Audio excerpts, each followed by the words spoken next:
nuestros aliados en el curso que es Sanofi. Ellos nos han querido aportar una conferencia sobre inmunomodulación en dermatitis atópica, liderada por la doctora Natalia Acevedo y el doctor Martí Antila.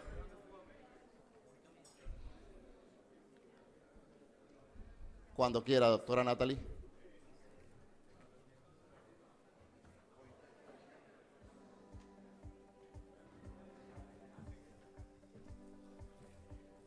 Bueno, buenas tardes. A continuación voy a hacer una presentación sobre la última evidencia en inmunomodulación en dermatitis atópica.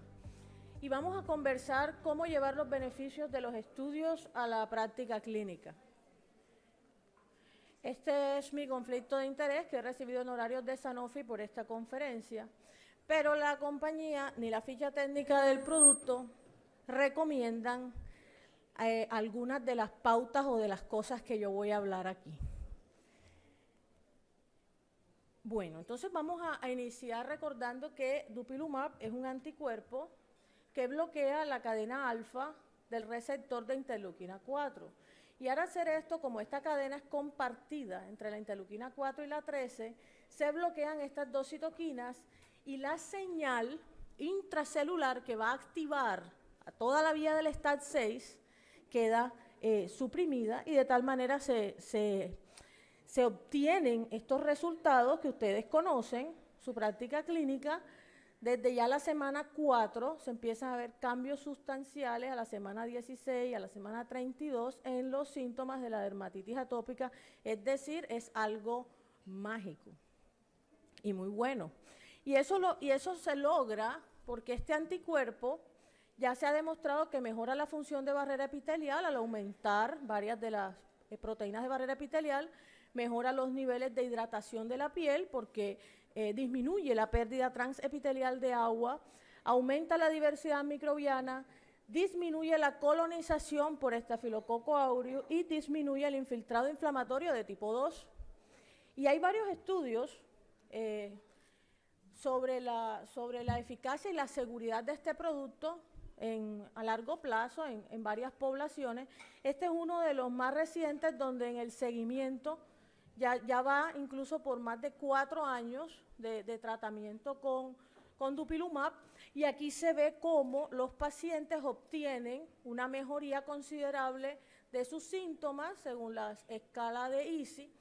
Y aquí viene el punto que a mí me parece interesante, y es semana 204 y el paciente está bien, el tratamiento sigue, pero ¿y ahora qué? ¿Hasta cuándo? ¿Hasta cuándo esto?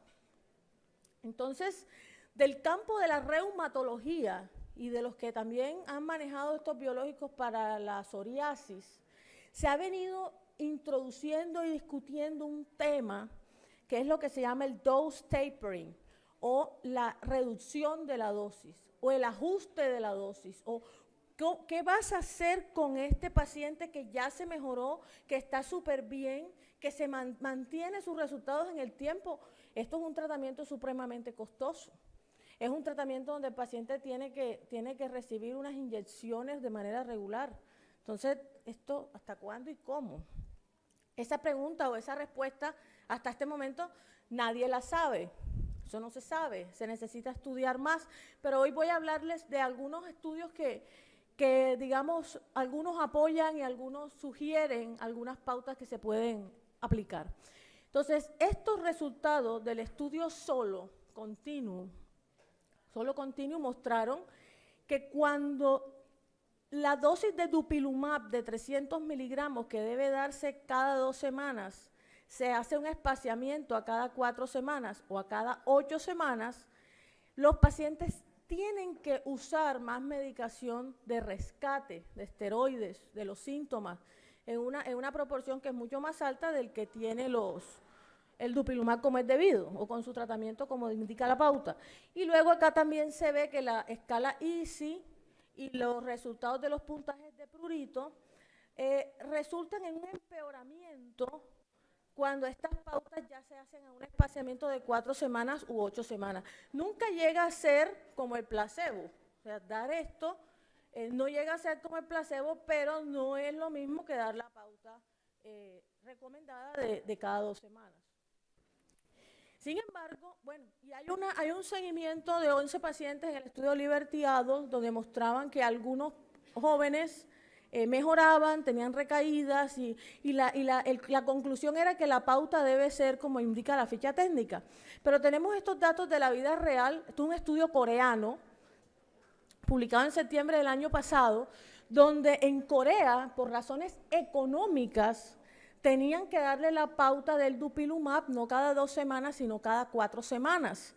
Y en ese estudio ellos muestran que este tratamiento cada 4 semanas, por ejemplo en la semana 4, 8, 12, 16, mantiene los puntajes de EASI dentro de las metas esperadas, y también mostraban unas mejorías con los puntajes de IGA. Entonces ellos sugieren ahí que aunque es un estudio pequeño, como pueden ver, muy pocos individuos, 57, 54, alrededor de 50 personas, no es concluyente, pero empiezan a meter este tema de que quizás no es necesario hacer toda la pauta de las 2 dosis cada 2 semanas. Luego en este estudio francés, que fue bastante criticado por el diseño, pero llega a una conclusión aquí interesante, y es que ellos dicen que 2/3 de los pacientes tratados con dupilumab pueden mejorar o pueden mantener la mejoría si se hace un espaciamiento a cada 3 semanas. El 73% estaba cada 3 semanas y mejoraron, pero fue un estudio muy criticado en esa revista. Y luego, recientemente también se publica este estudio de un grupo en Utrecht, un grupo holandés, y ustedes ven que es interesante, miren el título, dice Patient-Centered Dupilumab Dosage Regimen. Eso quiere decir que el paciente y el médico se pusieron de acuerdo en que algunos decidieron seguir con su pauta de dupilumab como la tienen cada 2 semanas. Usualmente eran pacientes más severos, etcétera. Por eso es que este estudio no puede comparar regímenes, pero es una observación de algo que pasó. Y otros decidieron entonces espaciar 300 miligramos cada 4 semanas o 300 miligramos cada 6 a 8 semanas. Y fue algo bien interesante porque esta reducción de dosis en este estudio, ellos dicen que es efectiva, pero depende del paciente y depende principalmente que la dermatitis atópica esté controlada en el momento en que se inicia esta reducción de dosis. Y muy importante que hayan tenido por lo menos 52 semanas o un año entero de tratamiento con dupilumab a la pauta de las cada 2 semanas.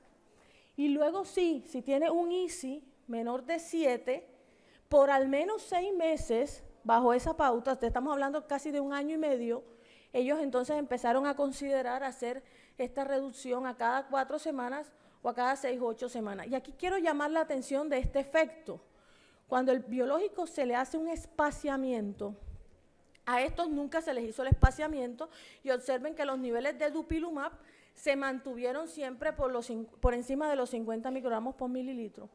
Pero acá, si se hace ese espaciamiento a cada 4 semanas, observen cómo al principio, como todos tenían la pauta similar, estaban dentro de este valor, pero luego esto cae y está alrededor de unos 20 microgramos por mililitro, y se mantiene a 4 semanas y cae también si se hace a 6 a 8 semanas. Entonces esto es muy interesante porque a pesar de esa disminución en el nivel del dupilumab circulante, los pacientes en todos los grupos mostraban mejorías de los puntajes EASI y mejoría en las escalas de prurito, y además de eso mostraban disminución significativa en los biomarcadores PARC y TARC. Y ellos concluyen que dependiendo de los pacientes, observen que es un estudio pequeño, solamente tiene 90 individuos, hay unos que necesitan este régimen, hay otros en los cuales se logra este régimen de cada 4 semanas y tienen resultados interesantes, y luego estos de cada 6 a 8 semanas. Otra cosa de este estudio es que en el régimen de 6 a 8 semanas no encontraron que el punto era alrededor de cada 6 semanas, porque los que llegaban a cada 8 semanas empezaban a empeorar otra vez. Es decir, que ese es como el punto donde ya se pierde el efecto.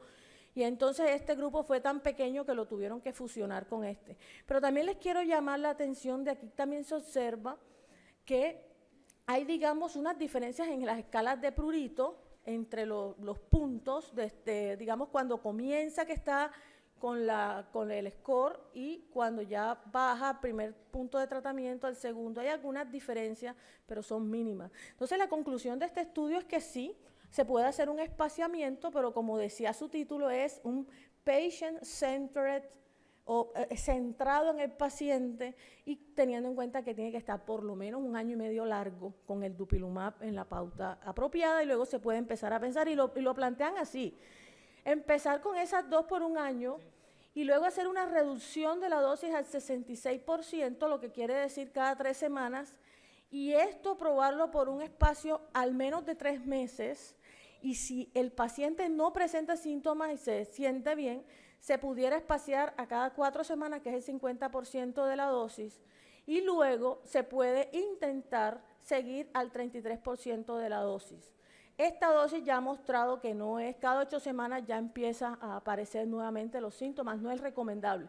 Pero esto también se lo recalco, porque no es recomendable hacer cambios súbitos o repentinos de los espaciamientos de las dosis, ni tampoco es recomendable hacerlo sin que haya, que el cuerpo tenga el tiempo de hacer la interacción con estos niveles cambiantes de dupilumab, porque aquí pueden ocurrir unos fenómenos inmunológicos que no, digamos que no son recomendables. Entonces, estos espaciamientos tienen que ser, la decisión de hacerlo tiene que ser muy bien informada y tiene que tener, digamos, la evaluación, incluso teniendo en cuenta la presencia o los niveles de biomarcadores al momento de hacer eso. Este grupo de Japón luego se presenta con este dato bien interesante, y es que ellos, en más de la mitad de los pacientes que descontinúan el tratamiento, alcanzan una remisión de alrededor de unas 40 semanas. Pero esto no es en todos los pacientes. Son los pacientes que están en este tratamiento como una monoterapia y cuyos niveles de severidad no eran tan altos comparados con aquellos que inician el dupilumab, pero habían sido tratados con ciclosporina.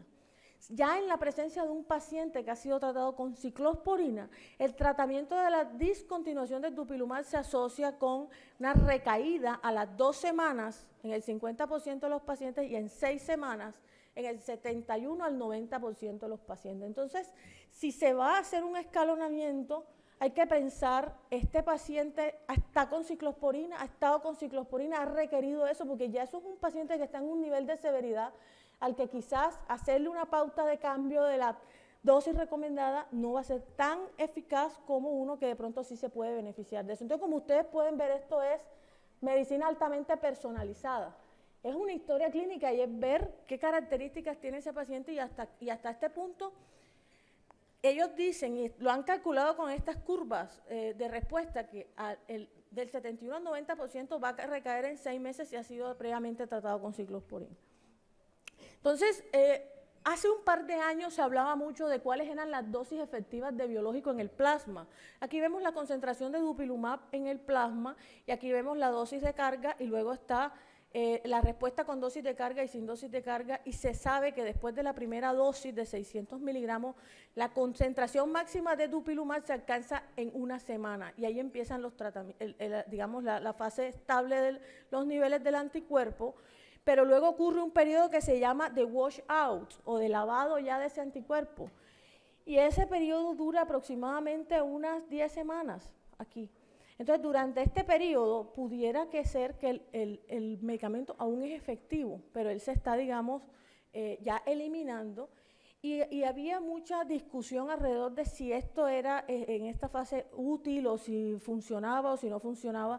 Hoy estamos entendiendo que más allá del nivel en sangre, es el nivel que la célula alcanza en su membrana para ser saturada por este monoclonal, y que incluso a niveles más bajos de lo que normalmente se cree, que eran los 50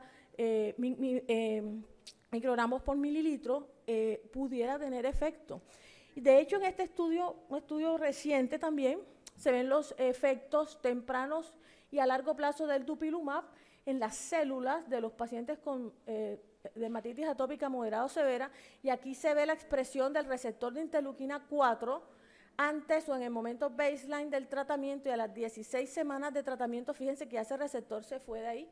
Ahí no se ve nada, no sé si lo alcanzan a ver, ahí está en rojo, esta es la colocalización del receptor con el CD19, este es un linfocito B, y miren que ya el receptor aquí a las 16 semanas de tratamiento se fue. Y en el linfocito T, aquí está el receptor en la membrana, mírenlo, está en rojo, y aquí se fue.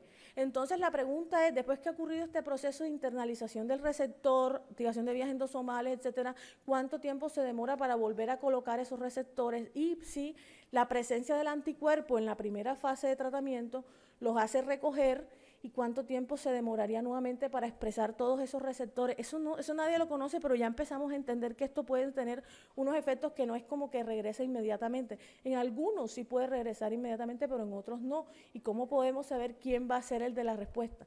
Eso estamos en esa duda. Entonces aquí el estudio de Sperkos habla de que la cuestión se trata más allá de los niveles en sangre, de la saturación del dupilumab, es decir, si ocurre una suficiente saturación de esos receptores y si eso se corresponde con la respuesta clínica. Y yo debo recordarles que uno de los aspectos epigenéticos más importantes que existe en la dermatitis atópica es que este locus, donde está en el cromosoma 5, hay unos sitios de metilación, aquí está el promotor de la interleuquina 13, y entre más se metile este gen, aquí esta región, menos se expresa la interleuquina 13. O sea, esto tiene una relación entre la expresión y la metilación.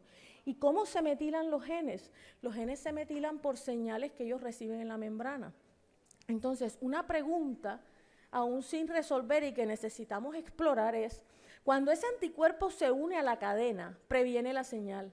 Si se previene la señal del receptor de interleuquina 4, y esto es una foto del libro de texto, esta es la inmunología de Abbas.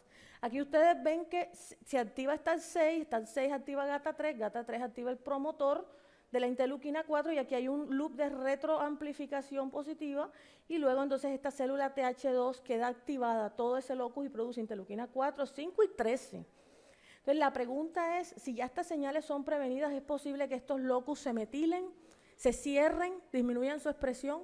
¿Cuánto tiempo dura eso?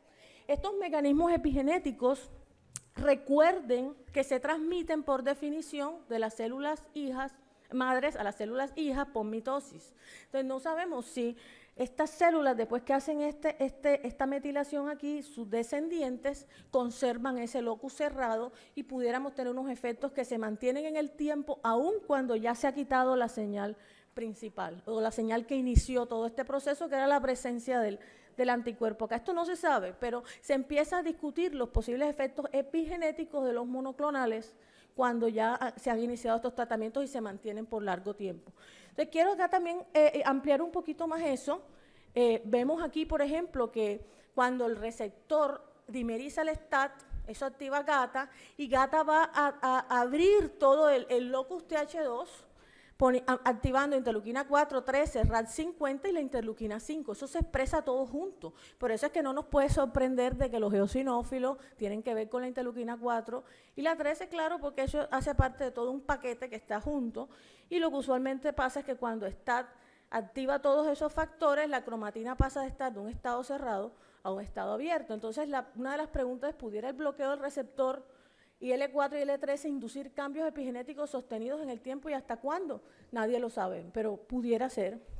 Y lo otro que es bien interesante es qué papel tiene la parte genética, porque hay, digamos, al menos 21 locis que están asociados con la dermatitis atópica y su fisiopatología. Y fíjense que aquí está el cromosoma 16 y allá está el receptor de la interleuquina 4. Es un gen de susceptibilidad a la dermatitis. Y si la persona tiene comorbilidades como el asma, pueden observar aquí, el gen de la interleuquina 4 receptor tiene variaciones con un valor de P que está de 10 a la menos 20 para conferir susceptibilidad a estos fenotipos. Entonces, si una persona tiene una genética Aquí está el gen de la interleuquina 4 y tiene variantes clínicas con fenotipos precisos de aumento de expresión de receptor, aumento de citoquinas T2, y se le suspende el tratamiento, pudiera esa predisposición retomar su lugar si eso se suspende. Entonces, lo que yo pienso es que esto depende de la historia clínica. Yo puedo saber en el laboratorio quién tiene qué variante en qué gen, pero eso normalmente no se le puede hacer a todo el mundo. Es la historia. Si un paciente tiene asma, tiene dermatitis atópica, tiene pólipos, tal, usted está sabiendo que como le quita el medicamento, eso lo más probable es que le regrese y le regrese de mala manera. ¿Por qué? Porque la persona tiene un background genético que va a tratar de retomar su lugar y es lo que yo pienso sobre esto. Entonces, ¿qué les puedo decir? Clinimetría. Utilizar herramientas que nos permitan ver qué tan bien va progresando un paciente durante el tratamiento, evaluar la historia clínica y ver si hay presencia de comorbilidades, etcétera, y estimar o pensar, bueno, se puede hacer un escalonamiento, se puede bajar la dosis, eso habría que pensarlo. Entonces, conclusiones, aún no hay claridad hasta cuándo hay efectos de inmunomodulación, ni cómo saber quién va a remitir y quién no. Y no se sabe a quién se le puede modificar la pauta terapéutica. Pero en principio, pacientes controlados con mediciones claras de clinimetría apoyados de biomarcadores. Y que los aspectos genéticos, epigenéticos y uso concomitante de otras terapias como la inmunoterapia alérgeno específica pudieran influir en la respuesta individual del espaciamiento. Con esto quiero terminar y darle paso al doctor Martí Antila y muchas gracias por su atención.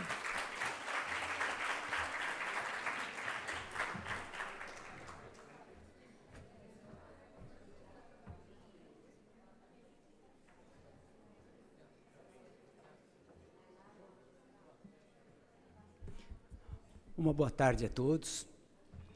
Primeiro, gostaria de agradecer à comissão organizadora, a Sanofi, pelo convite. Tá?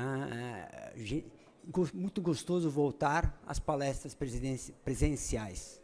Eu sei que a realidade de palestras virtuais também vai ficar depois da pandemia, mas eu acho que aqui o corpo a corpo também é muito gostoso. Quando eu recebi o convite de voltar à Colômbia, a cidade natal, tem um irmão em Pasto, Santiago Lopes, que é um irmão que ficou comigo na Clínica Croce, em São Paulo, trabalhando, quando ele fez a residência, e que sempre nos convida para voltar à Colômbia. Eu acho que isso tem. Quando recebi o convite, eu pensei que eu ia falar e tentar fazer um curso rápido, como eu sou finlandês, pensei em fazer um curso rápido de espanhol na Rússia, mas devido à guerra não consegui fazer. Daí, pensei em fazer com os candidatos a presidente, com o Lula, mas com o Lula também não, porque algo poderia ser roubado aqui. Tentei pensar de fazer com o Bolsonaro, pior ainda, porque não poderia ser para menores de 18 anos. Então, vamos falar em português e vamos para o primeiro slide, que seria realmente conflito de interesses. Tá? Aqui estamos. Como já a doutora Natália mostrou, realmente nós tivemos a liberdade de escolher os slides, tivemos um direcionamento, e agradeço a ética da Sanofi de permitir trazer o tema da aula anterior, que seria a remissão, a retirada das drogas, porque não é uma situação muito usual nas palestras da Sanofi, para que a gente possa trazer discussão, pois isso é uma realidade e um questionamento muito importante nos nossos pacientes. Também estava pensando, quando fui convidado, por que eu estou aqui? Tá? Então, comecei a lembrar de todos os artigos e todos os estudos clínicos que nós participamos, que estão aqui distribuídos de forma aleatória. Mas, vendo a aula de alergia alimentar em criança, alergia não IgE mediada, fiquei extremamente feliz com a apresentação do professor, mostrando que não se deve pensar em muitos diagnósticos de IgG específico ou não. Então, recomendo vocês lerem esse consenso da organização, da World Allergy Organization, da WHO, onde fala-se bastante isso, onde também eu sou coautor. Falando muito dos imunobiológicos, falando de quantos nós podemos fazer e quanto nós podemos ter experiências criadas por nós. Eu tive a oportunidade de usar diversos imunobiológicos muito antes deles estarem no mercado ou terem sido lançados mesmo nos Estados Unidos devido à pesquisa clínica. Mas isto fez com que tivesse uma abertura, um open mind, você conseguia enxergar a qualidade de muitos deles. E tudo que foi falado nas palestras anteriores, inclusive na da esofagite eosinofílica, da alergia alimentar, nós vamos ter algumas situações que realmente nós vamos, com certeza, usar algum imunobiológico. Na esofagite eosinofílica, com certeza, o dupilumab vai ser uma das grandes moléculas que vão mudar a realidade. Eu mesmo já tenho experiência com 4 pacientes fazendo uso. Então, este é um jogo de como a gente acabou trabalhando e como fizeram com que eu tivesse tudo isto em meu consultório. Mais de 400 caixas de dupilumab, mais de 200 pacientes fazendo uso hoje em dia. Não só para dermatite atópica, mas como para asma, para polipose nasal, e porque eu participei dos estudos pivotais da asma brônquica e também da polipose, então a gente consegue traduzir isso e ver a importância que tem, que a experiência que cada um. Quantos de vocês já usaram o dupilumab para dermatite atópica? Levante a mão. Muitos. Mas muitos ainda não tiveram essa oportunidade e eu espero que vocês o tenham, porque a mudança da realidade para o nosso cliente, nosso paciente, muitas vezes eu não gosto da palavra paciente porque vem de passividade. E hoje nosso cliente, nosso paciente, ele não é mais passivo. Nós temos o Dr. Google que nos ajuda a trazer em discussão e traduz aquilo que tem de mais novo no mundo, principalmente quando nós falamos de uma dermatite atópica moderada e grave. Então, o dupilumab realmente ele foi uma revolução. Os estudos pivotais do dupilumab, eles mostraram que eles avaliavam o quê? Eles avaliavam qualidade de vida, avaliavam extensão e uso de medicamentos e exacerbações, mas não tinham uma medida objetiva na pele para que pudéssemos ver a resposta real da medicação. E isso se tornou real quando nós começamos a trabalhar com toda aquele amplo conexão de diversos mediadores. E como que nós poderíamos fazer isso na prática clínica? Nós não podemos fazer a dosagem, por enquanto, como a doutora Natália fez no trabalho dela, magnífico, publicado no Nature, conseguindo dosar os mediadores. E nós sabemos que os mediadores estão interligados em todas as doenças. Então, quando nós focamos em um único mediador que age de uma única forma, nós vamos esquecer das doenças concomitantes, que são muito importantes nas doenças atópicas, a asma, rinite e a dermatite atópica.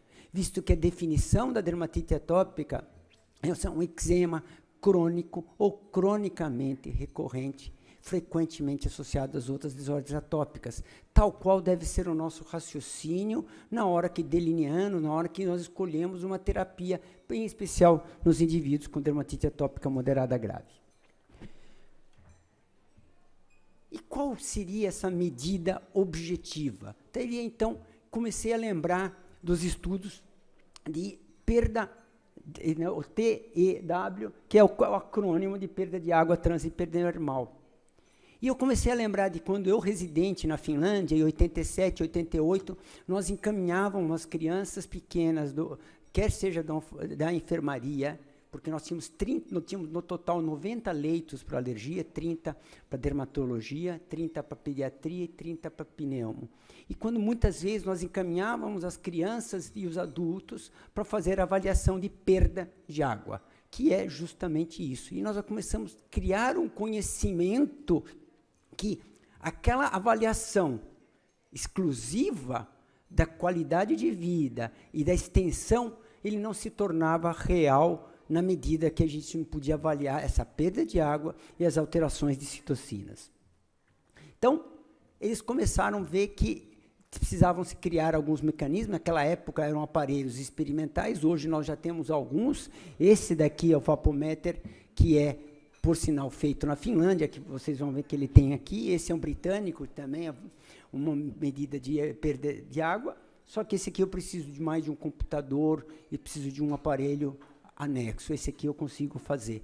Isso a gente pode até ter na nossa clínica, tal qual o NIOX, qual um espirômetro, e que isso possa nos ajudar. Isso vai ajudar porque nós podemos confiar, quem sabe um dia, o que a doutora Natália mostrou, fazer um step down, quem sabe.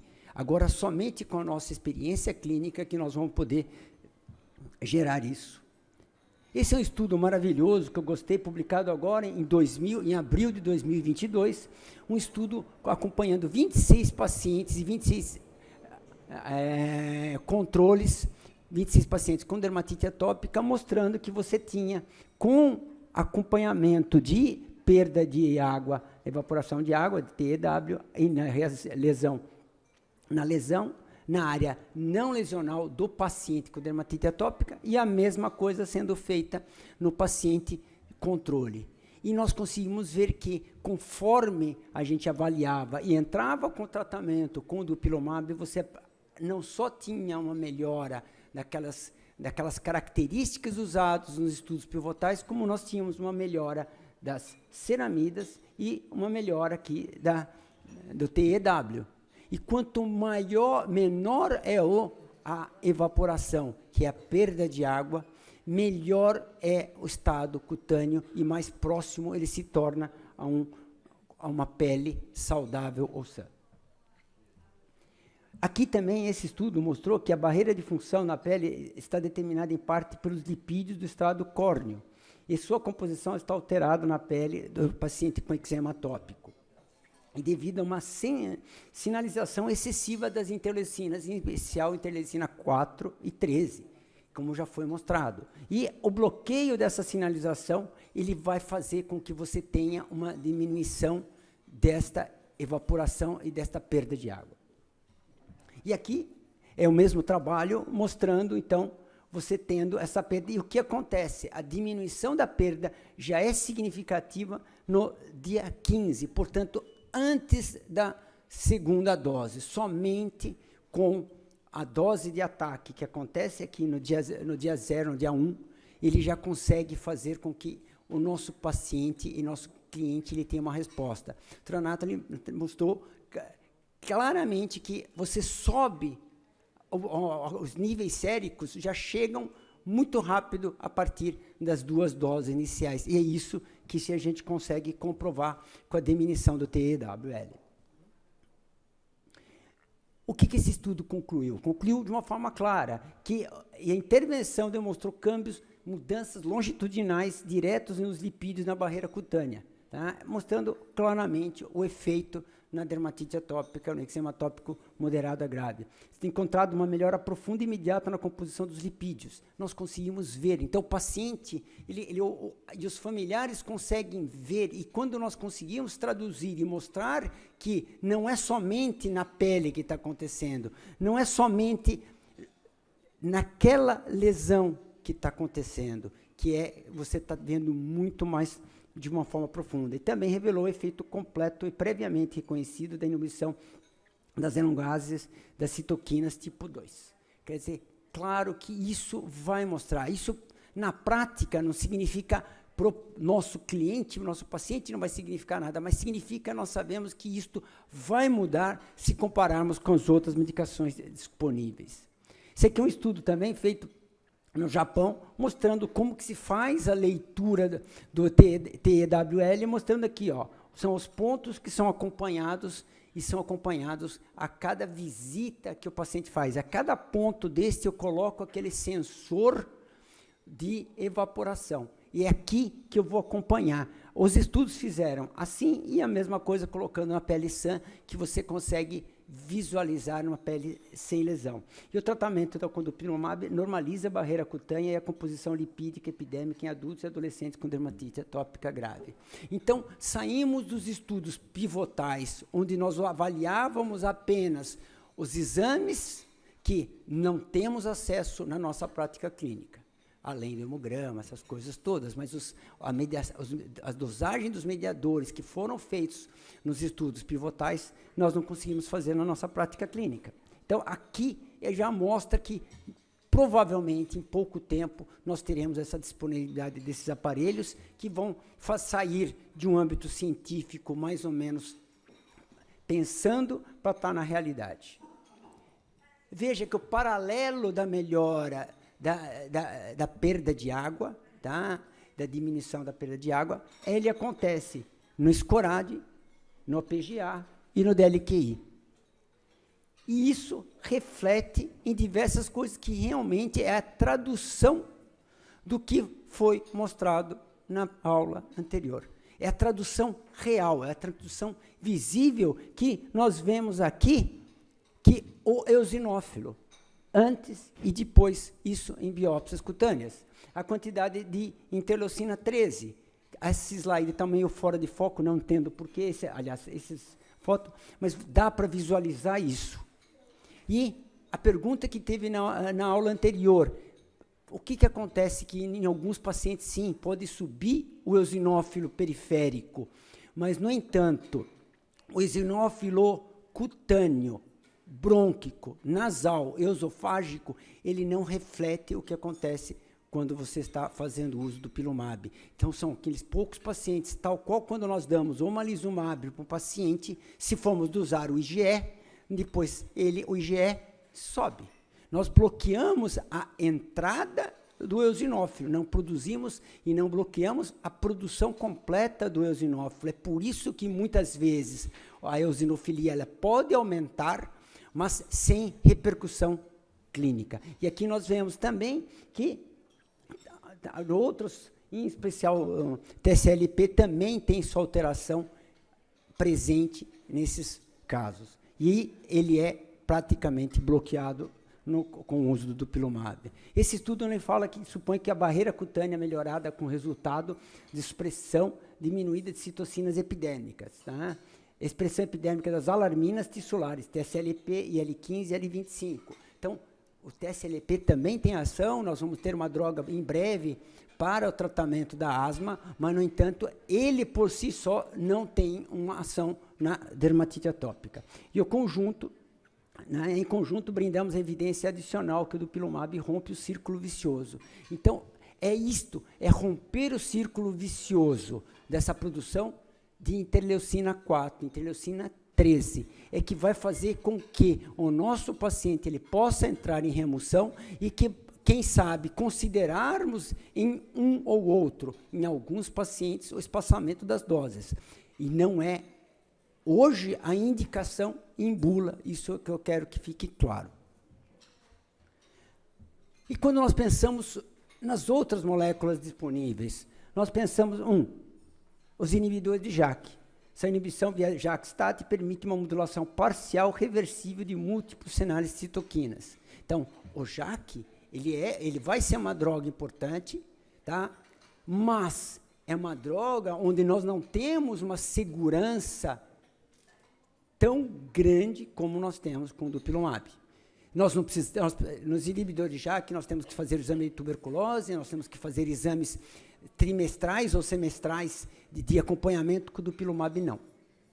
O dupilumab pode ter o conjuntivite como um efeito colateral que aconteceu em 2% dos pacientes, mas os inibidores de JAK têm a acne, que é a JAKne, tá? Que também vai acontecer como um dos casos importantes. Então, vejam, a dinâmica do tratamento é diferente do que acontece com os imunobiológicos. Então, os imunobiológicos são produtos biológicos que geralmente atuam unindo-se as citocinas, receptores únicos, inibindo quase por completo durante períodos prolongados.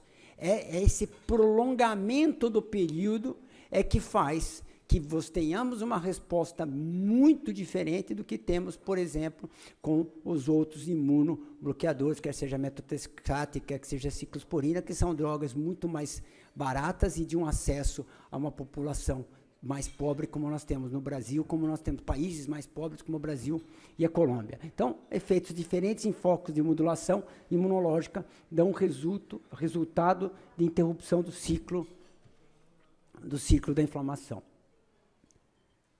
Qual a mensagem que eu quero que vocês levem? Né? É claro isso. O que eu poderia falar? Então, o tratamento com dupilumab conduziu uma melhora significativa da perda de água transepidérmica e na pele lesionada em pacientes com eczema atópico, demonstrando a restauração e normalização da função da barreira epidérmica com melhora dos sinais e sintomas da dermatite atópica, melhora da qualidade de vida, melhora da relação médico-paciente.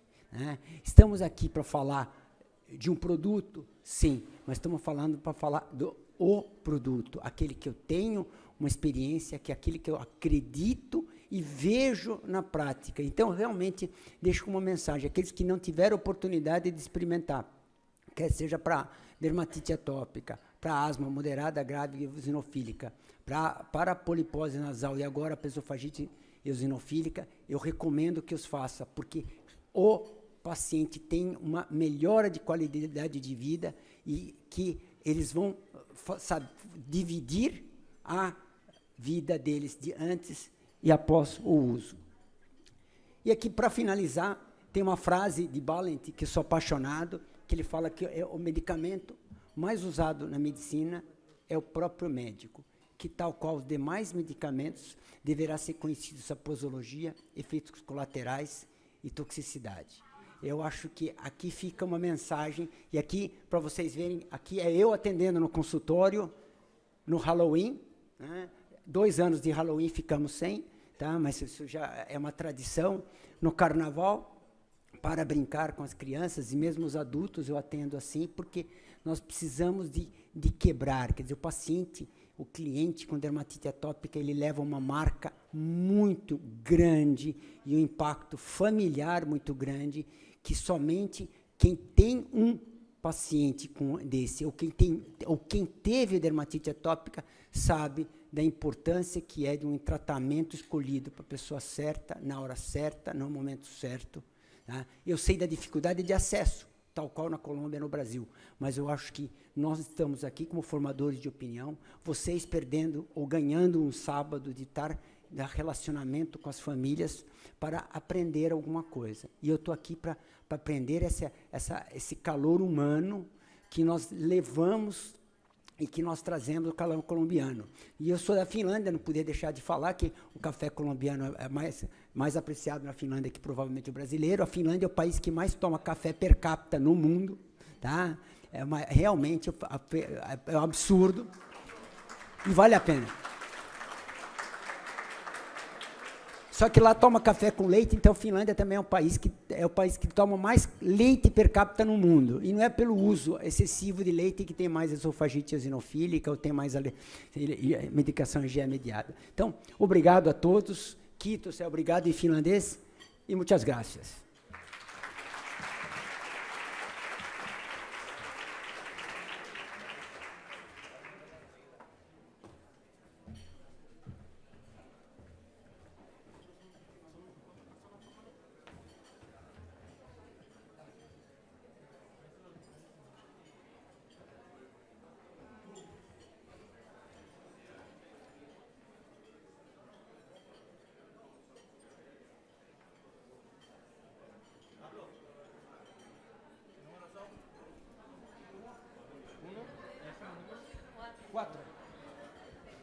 Sonido. ¿Aló? Bueno. Doctor Antila, vamos a hacer ahora una pequeña sesión de preguntas. Yo le voy a hacer unas preguntas al doctor. Él me va a hacer unas preguntas a mí y luego vamos a tomar las preguntas que ustedes pudieran tener al respecto. La primera pregunta que tengo aquí para el doctor Antila es, atendiendo que usted tiene una experiencia con más de 200 pacientes en terapia con dupilumab, ¿cómo usted perfila al paciente moderado y severo para terapia biológica? ¿Y cuándo ha considerado usted y ha tratado pacientes que se benefician con un JAK inhibidor? É uma excepcional pergunta, porque agora, tanto com o BARA como o pacitinib, nós tivemos acesso aos inibidores de JAK. Ao meu entender, quem é o paciente para JAK, para inibidor de JAK? São aqueles pacientes que, porventura, perderam a ação, a eficácia do dupilumab, ou que tiveram uma conjuntivite grave a ponto de ter que suspender a medicação. É um conceito muito difícil da gente saber, mas, com certeza, o que diferencia o outro, eu que tenho a oportunidade de usar os dois já há vários tempos, inclusive cheguei a tomar inibidor de JAK quando eu estava com Covid. Eu participei do estudo que foi publicado no Lancet, de um dos trabalhos. Ele funciona, mas, em compensação, aumenta as transaminases, você tem efeitos adversos graves a ponto de não ter coragem de prescrever de uma forma tão fácil e tão primária, de uma coisa primária, atenção primária que eu posso ter com o paciente usando dupilumab. Aqui tem uma pergunta para a doutora Nathalie. Quais seriam os efeitos epigenéticos que dupilumab poderia ter e que contribuiriam na imunomodulação a longo prazo? Nosotros hemos estudiado a lo largo de varios modelos inmunológicos cómo las citoquinas o los genes de citoquinas se regulan a través de estos mecanismos epigenéticos. El más conocido, ¿cuál es? Cuando el bebé nace, está en modo TH2, viene del seno de su madre envuelto en interleuquina 4, que está en el líquido amniótico, y la maduración inmunológica TH1 y TH17 se acompaña de toda la remodelación de esos locus del TBET, del ROS gamma T y de todos estos genes. Es decir, cuando se abre la cromatina en ciertos genes, se cierra en otra. Esa es la razón por la cual las células TH1 no son TH2, o es TH1 o es TH2, pero célula TH1 o TH2 no hay, que se tenga las dos, no, porque el linfocito naïf toma una decisión. Entonces, y se hace TH2. En este caso, si el dupilumab es capaz de suprimir o cambiar la cromatina en el locus T2 por suprimir la respuesta de STAT6, es posible que eso se mantenga. De esto no hay datos, digamos, descritos en la literatura, pero se está investigando. Y yo quiero que tengamos presente que es posible que hayan efectos epigenéticos también, por ejemplo, en el epitelio. También en las células, por ejemplo, en el bronquio, cuando se trata porque el miocito expresa interleuquina 4 receptor. Eso puede suceder. Y tan es así que en ese estudio que mostró el doctor con los eosinófilos, ahí también ven filagrina.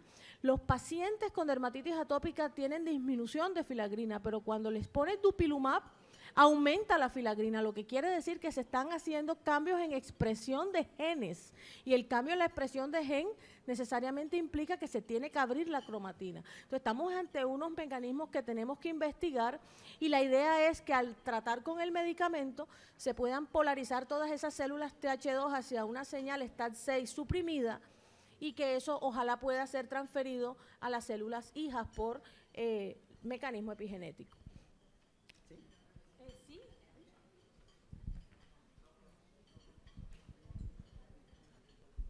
Gracias.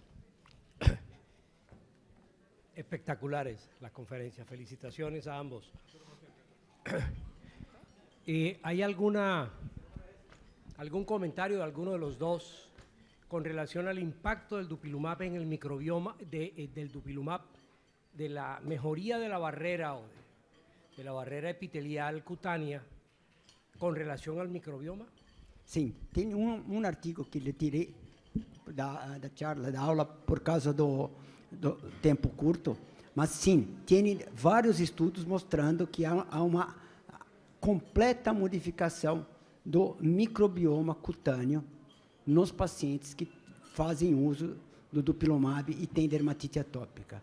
Há uma diminuição, segundo slide da Nathalie mostra, a diminuição importante do Staphylococcus, mas não é só no Staphylococcus, é numa diversas bactérias presentes na pele. Tá? Isso, a Nadri, quando estava na Suécia, ela comentou sobre esses estudos e que é realmente importante. E quem tiver curiosidade de ver isto, tá? Um pouquinho claro a diferença, eu recomendo lerem um artigo, um grupo de trabalhos chamado Karelia Study, Estudo Karelia, onde eles fazem um paralelo da Karelia russa com a Finlândia. Geneticamente são semelhantes. E o que tem de diferença? Eles têm alimentação diferente, eles têm vacinação diferente. E você acaba tendo um microbioma cutâneo completamente diferente.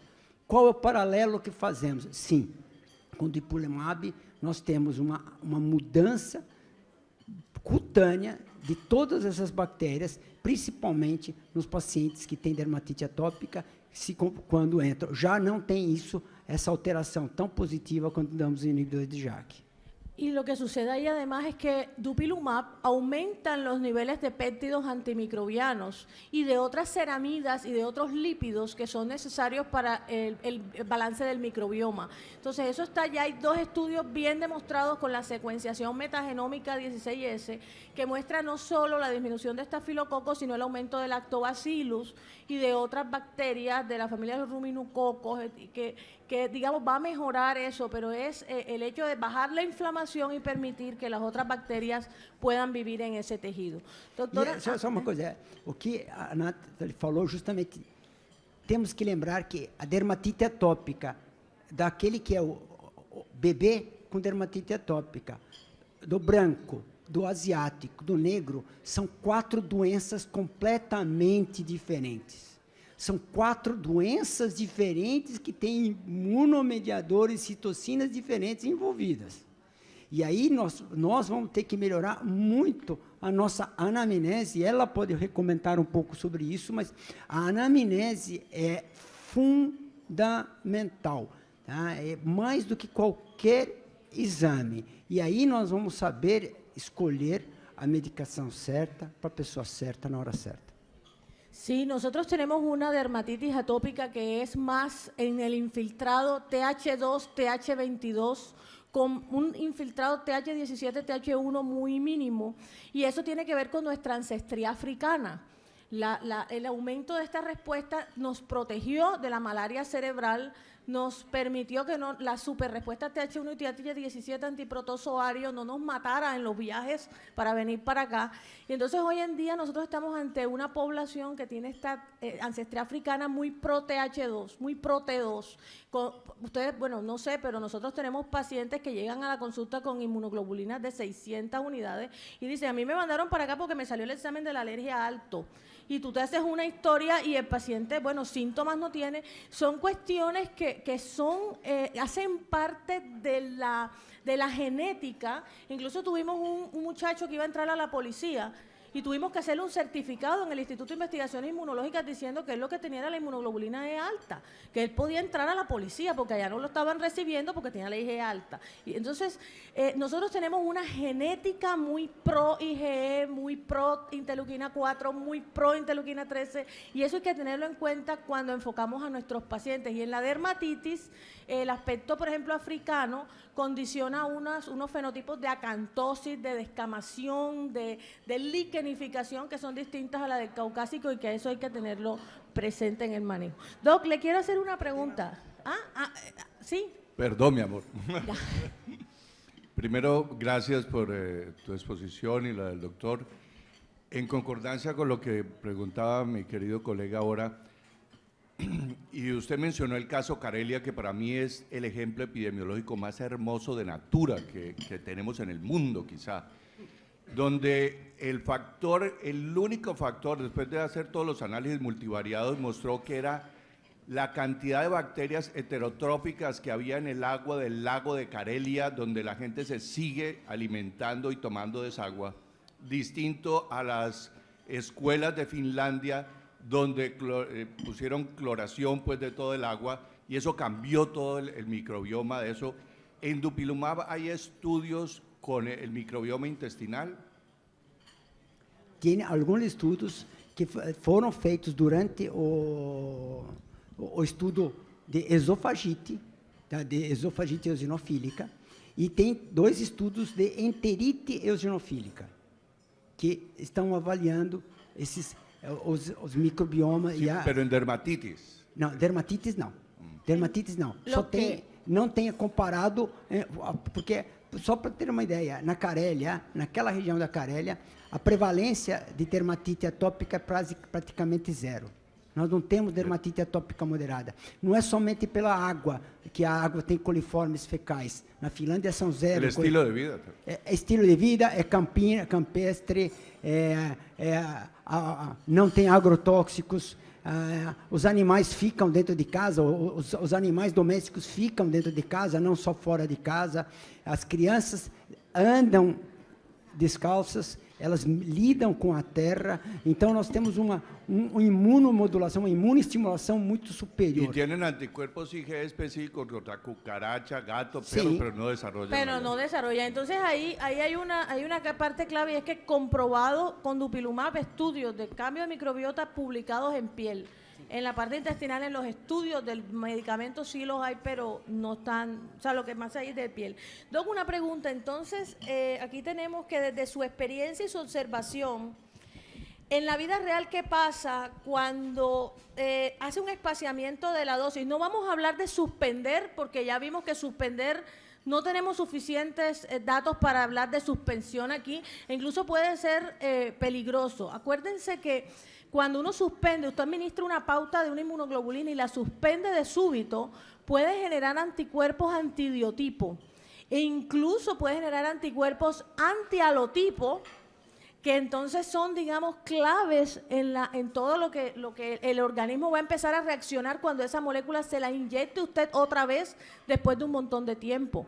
Eso no está bien estudiado y yo de ninguna manera recomiendo suspensión después de un régimen. Tiene que haber de alguna manera una pauta que le recuerde al sistema inmune esa proteína que le inyectaron y esperar a ver qué dicen los estudios con más tiempo.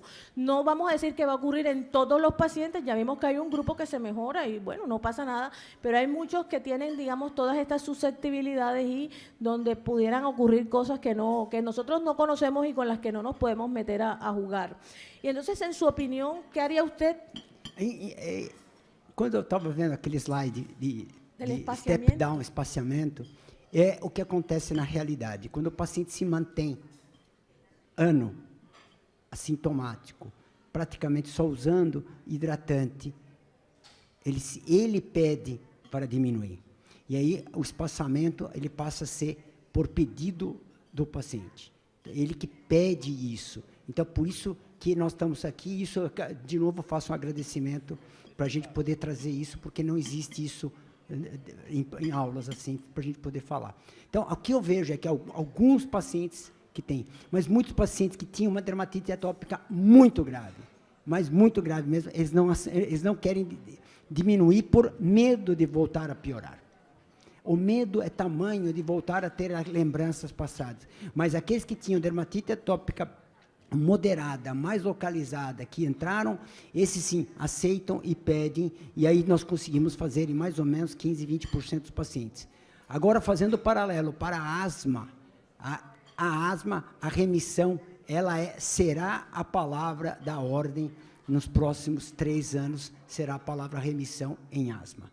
E isso a gente acaba vendo, tal qual na dermatite atópica, são 12 meses completamente assintomáticos, sem exacerbação, sem uso de medicamentos. E muitos dos pacientes, eles param por si só ou reduzem para chegar a um tempo de quase cada 3 semanas, 6 semanas, 8 semanas, e acabam se mantendo extremamente estáveis, principalmente os pacientes que participaram do estudo Voyage, que foi agora publicado, que foi realmente importante.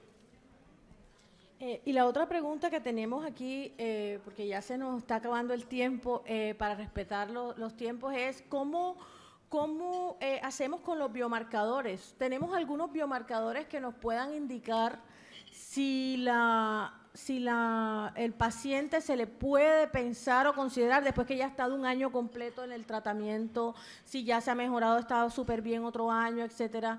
¿Qué marcadores nos pueden indicar que se pudiera empezar a pensar en un espaciamiento de la dosis o que se pudiera beneficiar de eso?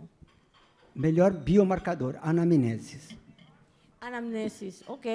Yo estoy de acuerdo con anamnesis, pero además yo pudiera agregar de que en el estudio coreano, ahí hablaban también de la inmunoglobulina E total, hablaban de los eosinófilos, que dependiendo de cómo está el paciente, desde el punto de vista de esos marcadores, se puede empezar a pensar en esto.